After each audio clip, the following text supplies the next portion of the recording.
सत्संग जी, प्यार से कहिए धन्यकार जी। कुछ लोग ये कहते हैं कि परमात्मा का दर्शन नहीं हो सकता। निरंकारी मिशन वाले झूठ बोलते हैं। भला परमात्मा देखने योग्य नहीं है, परमात्मा का दर्शन कैसे हो सकता है?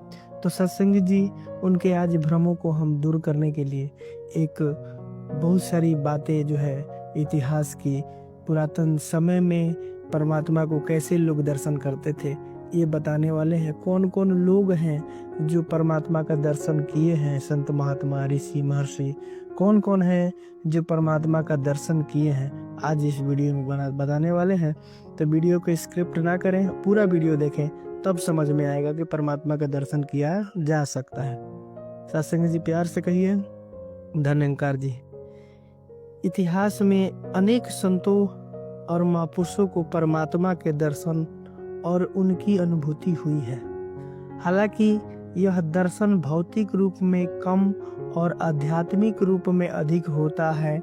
भारतीय संस्कृति और कर्म धर्म ग्रंथों में कई संतों ने अनुभवों का उल्लेख किया गया है, जिन्होंने अपने साधना, भक्ति, ध्यान और तपस्या के माध्यम से ईश्वर का साक्षात्कार किया है। प्रमुख संत जिन्हें परमात्मा के दर्शन हुए हैं, वेदों और उपनिषदों में के ऋषि मुनि, महर्षि वशिष्ठ, महर्षि विश्वामित्र, महर्षि अगस्त और गौतम ऋषि आदि को ध्यान और तपस्या से ब्रह्म ज्ञान प्राप्त हुआ है। ऋषि वेदव्यास ने वेदों और पुराणों की रचना की, जिन्हें ईश्वर का दिव्य ज्ञान प्राप्त था। ऋषि याज्ञवल्क्य को परमात्मा का ज्ञान हुआ, जो उन्होंने बृहदारण्यक उपनिषद में वर्णित किया। भगवान श्री कृष्ण और अर्जुन, महाभारत काल की बात दास बता रहा है कि अर्जुन को भगवान गीता के दौरान विराट रूप में भगवान कृष्ण ने दर्शन हुए। विदुर और भीष्म पितामह को भी भगवान का दिव्य ज्ञान प्राप्त हुआ। सत्संग जी, और आपको दास बताने जा रहा है कि संत कबीर दास 1398 से 1518 ईस्वी तक, सत्संग जी, संत कबीर को ईश्वर की अनुभूति हुई और उन्होंने कहा, ना मैं कावा, ना मैं काशी, ना मैं कैलाश हूँ, अम्मों को कहाँ ढूंढे रे बंदे, मैं तो तेरे पास हूँ। उन्होंने बिना किसी बाहरी साधना के परमात्मा को अनुभव किया। संत तुलसीदास 1532 से 1623 ईस्वी तक, तुलसीदास जी को भगवान श्री राम के साक्षात दर्शन हुए। उन्होंने श्री रामचरितमानस की रचना की और कहा, सिया राम मैं सब जग जानी, करहु प्रणाम जोर जुग पानी। सत्संग जी, चैतन्य महाप्रभु 1486 से 1534 ईस्वी तक वे श्री कृष्ण के अनन्य भक्त थे और कीर्तन करते समय उन्हें श्री कृष्ण के साक्षात दर्शन हुए। उन्होंने हरिनाम संकीर्तन को मोक्ष का सरल मार्ग बताया।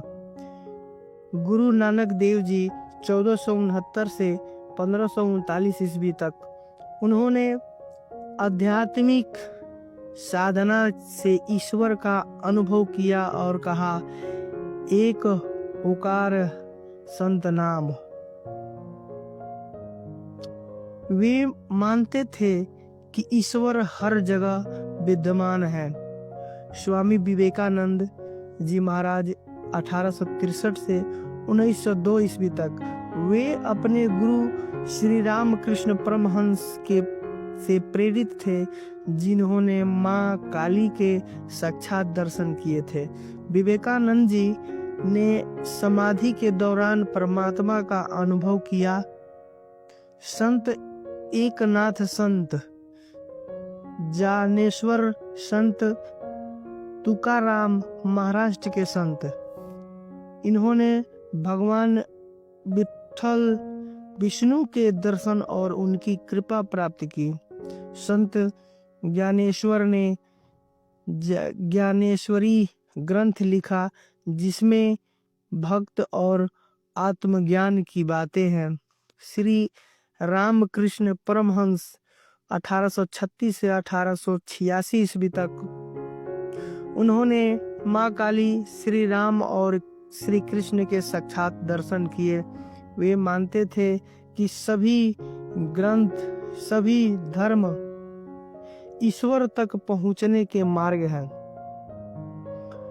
भगवान श्री राम, श्री कृष्ण और अन्य अवतारों के भक्त हनुमान जी को श्री राम के साक्षात दर्शन हुए और वे आज भी अमर हैं।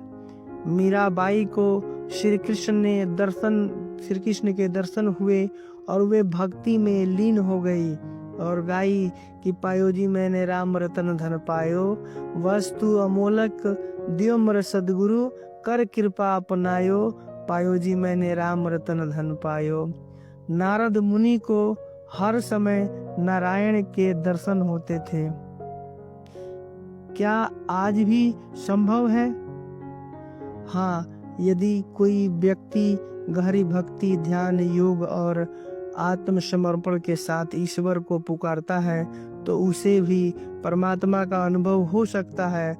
परमात्मा का दर्शन बाहरी आंखों के से कम लेकिन आध्यात्मिक अनुभूति से अधिक होता है। सत्संग जी, अगर आज भी दर्शन करना है परमात्मा का तो इसका मतलब जो कहा जा रहा है दर्शन करने की बात, पुरातन धर्मों में, पुरातन ग्रंथों में और पुरातन ऋषि महर्षियों ने भी परमात्मा का दर्शन किया है। तो आज निरंकारी मिशन में भी ये परमात्मा का दर्शन की बात कही जा रही है सत्संग जी, तो ये कहीं ना कहीं सही है। कोई गलत कह रहा है इसका मतलब वो खुद गलत है, वो उसकी पहुंच वहां तक नहीं है और वो जान नहीं पाया सत्संग जी। यहाँ तक कि गीता में यही लिखा गया है कि कोई ऐसे तत्वदर्शी को ढूंढो जो तत्व का ज्ञान हो उसे, और उसके चरणों में डंडे के समान लेट जाओ और उनसे परमात्मा का दीदार करो। वो तुम्हें परमात्मा का तत्वदर्शी का ध्यान दिलाएगा और दर्शन कराएगा परमात्मा का। सत्संग जी, निष्कर्ष में यही निकलता है कि इतिहास में हजारों संतों और भक्तों को परमात्मा के दर्शन हुए हैं। इन संतों की साधना, भक्ति और तपस्या हमें यह सिखाती है कि सच्चे हृदय से परमात्मा की खोज करने पर वे अवश्य प्रकट होते हैं। सत्संग जी, बिल्कुल सच्ची बात है। सत्संग जी, आज निरंकारी मिशन में, आज नहीं सत्संग जी, वो आजादी से पहले से ही सत्संग जी ये निरंकारी मिशन चिल्ला चिल्ला के कह रहा है कि आओ रब का दर्शन कर लो। सत्संग जो परमात्मा का दर्शन साक्षात्कार कराता है सत्संग जी। और गीता में भी कृष्ण भगवान कहते हैं अर्जुन से कि हे अर्जुन, तुम इस चर्म चक्षु से परमात्मा को नहीं देख पाओगे।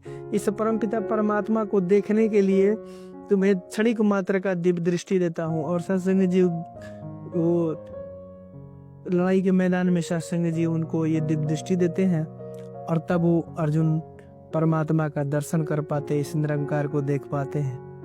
और सत्संग जी दास यही कहेगा कि जो भी व्यक्ति ये बातें कह रहे हैं कि गलत बोल रहा है निरंकारी मिशन, तो उनके चरणों में विनती है कि खोज करने की आवश्यकता है। अगर हमें ठंडी लग रही है तो या तो हम कंबल ओढ़ेंगे या आग के पास जाएंगे, तभी हमारी ठंडी जा सकती है। अगर हमें भूख लगी है तो भूख हमारी कब मिटेगी? जब हम रोटी खाएंगे, खाना खाएंगे, तभी मिटेगी सत्संग जी। अगर रोटी रोटी कहते रहें तो हमारी भूख मिटने वाली नहीं है सत्संग जी। अगर हम ठंडी ठंडी कहते रहे, कांपते मर जाए, और सत्संग जी हमारी जाने वाली नहीं है, हमारी ठंडी जाने वाली नहीं है जब तक हम कंबल में जाएंगे नहीं सत्संग जी।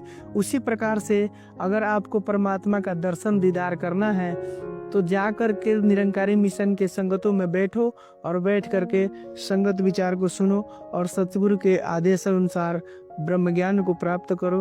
परमात्मा का दर्शन सदैव कराए जाएंगे। और यहाँ तक शास्त्र कह रहा है कि जितना समय फूल को मसलने में नहीं लगता है उससे कम समय में परमात्मा का दर्शन हो सकता है। सत्संगी जी, अगर वीडियो अच्छा लगे तो कमेंट में द निरंकार जी जरूर लिखना। प्यार से कहिए द निरंकार जी।